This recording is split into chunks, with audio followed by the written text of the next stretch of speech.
WOB's MCQ blast रटू नको पटकन फोड सिरीजचा आजचा dose number 16.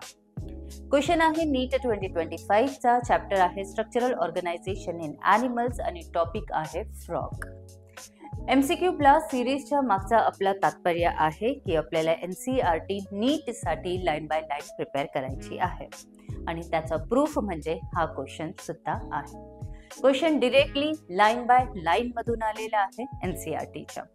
Question it was asked that actually की जे फ्रॉग्स असतात, फ्रॉग्स मध्ये जे कॉप्युलेशन होत असतं, copulation it means it is the sexual act between male and female.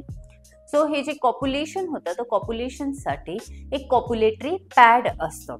And so they are asking that where exactly this copulatory pad is present in male frog. So actually answer will be beta जो first digit असतो 4 लिम्बचा. ठीक आहे, frog आहे, frog मध्ये 4 पाय असतात. 4 पायामधले पुढचे जे 2 असतात तर त्याला आपण 4 लिम्स म्हणतो, मगचे जे असणारे त्यांना हाइंड लिम्स म्हणतो. सो जे पुढचे जे लिम्स असणारे बेटा ते 4 लिम्सचे जे डिजिट्स असतात म्हणजे ज्यांना आपण फिंगर्स बोलतो, राईट. सो जे डिजिट्स आहे त्याच्यामध्ये जो फर्स्ट डिजिट असेल सो त्याच्यामध्ये कॉप्युलेटरी पॅड प्रेझेंट असतो. ठीक आहे, once again see what is the question.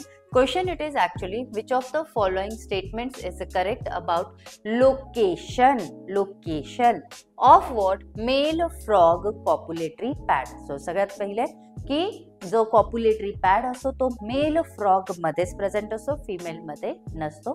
दुसरी गोष्ट त्यांनी लोकेशन विचारलेलं आहे. सो इथे सगळेच येतं लोकेशन दिलेले डिफरंट डिजिट्स, बट आपल्याला माहित आहे बेटा answer it will be what first digit of that is the 4 limb. तुम्हाला दाखव NCERT मध्ये कुठे आलेली ही लाईन. See take out the chapter बेटा स्ट्रक्चरल ऑर्गनायझेशन इन ॲनिमल्स.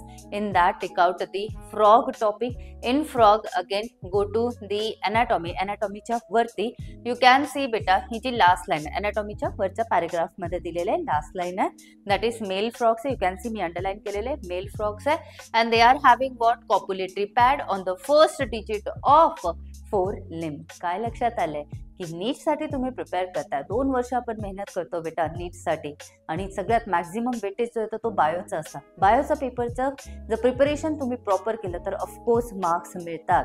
बायोमध्ये NCERT समजून घ्यावी लागणार आहे. नंतर लाईन बाय लाईन जे येतं त्याला लर्न करावं लागेल. हे सगळे क्वेश्चन्स आपल्याला तेच सांगतायत. ओके.